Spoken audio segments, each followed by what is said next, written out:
Good afternoon. My name is Jeremy Bull, and today I will be walking you through the fixed asset module in E1. So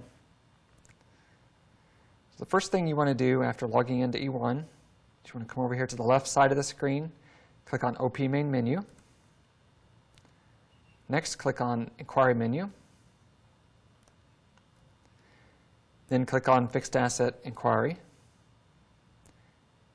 Then on Asset Search and Location.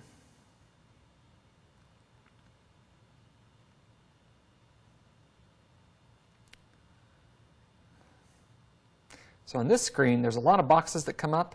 The one that you're going to use 99% of the time is this box kind of right here in the middle called Skip to Asset.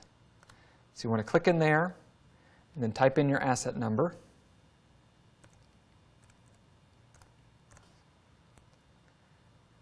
Then go up to the top of the screen and click on Find.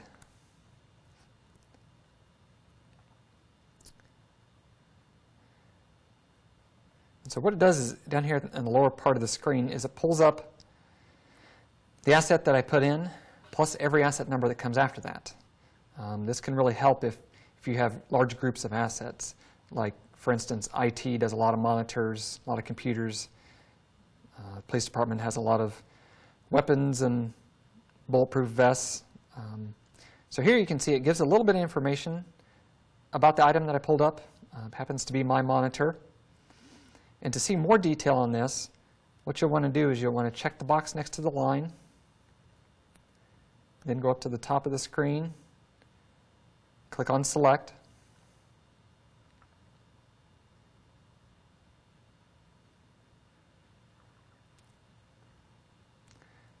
so in here, it'll tell you the serial number. Over here again, it gives the description. Sometimes there's an additional, these two lines here can have additional description in them. Some assets have that. And if we scroll down a little ways, it tells us what department it's in. It's in Finance and Accounting. And it also tells us the date that the item was acquired. So back in 2008. Now if this asset if it had been disposed of, it would have two more pieces of information in here. Right over here to the right, it would have the date disposed, and it would also have a status. The status tells when an item gets disposed, whether it was traded in, whether it was trashed, whether it was given to charity, whether it was sent to auction. There's several different statuses that it can have. So the next thing we want to do is we want to go to this tab at the top called Categories 1 through 10. And in here, it tells us what type of equipment it is. It's computer equipment, since it's a computer monitor. And then this manufacturer, that's just the box that we had to use. It's actually the building number that the asset is in. So you can see here to the right, it's actually in City Hall. And then one more tab here at the top, the additional information. This tells where the item was purchased. So we purchased this from Dell back in 2008. So again, at the top, once you're done looking at the information in here, you want to click on the red X, the cancel button. And it brings us back to the main screen where we did the original search. And in here, something that really helps out a lot. Above each column, these white boxes, each one of these are actually searchable. You can do searches for the information in that column. So what I'm going to do is I'm going to take out this asset number that we put in up here. I'm going to come back down here, because a lot of times the fixed asset tags will fall off of equipment. And when that happens, it makes it very hard to figure out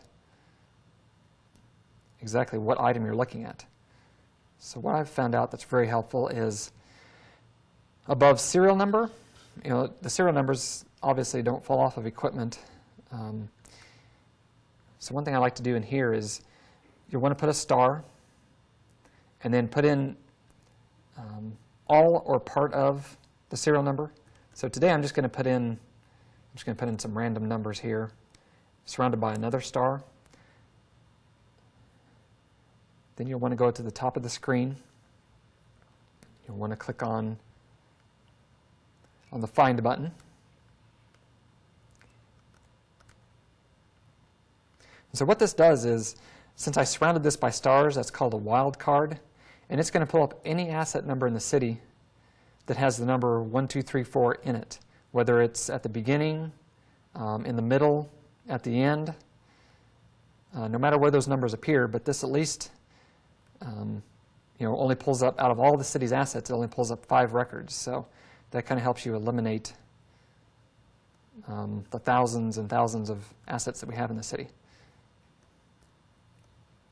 Another thing you can do, if we take that out, take out the serial number there, and we come over here. Let's say for some reason you wanted to search for all the chairs in the city to have the word swivel in it. Again, you would type the star and then all in caps, type swivel. Any searches you do, you have to use all caps. It is case sensitive. So then if we come to the top here and we click on Find, you'll see it comes up with quite a few chairs that have the word swivel in it. It only shows the first 10 records, so we'll have to go to End here, which is the second arrow button. So there happens to be 205 chairs in the city that have the word swivel in it. And then again, you could even make this a smaller number of chairs by putting in the cost center here, or like I said, any of these columns. So you can use multiple columns at the same time to do your search in. So once you're done using this screen, you can click on the red X button, the Close button. Brings you back to the Welcome screen. So that's the walkthrough of Fixed Asset module. If you have any questions, please call me at 895-6156. Thank you.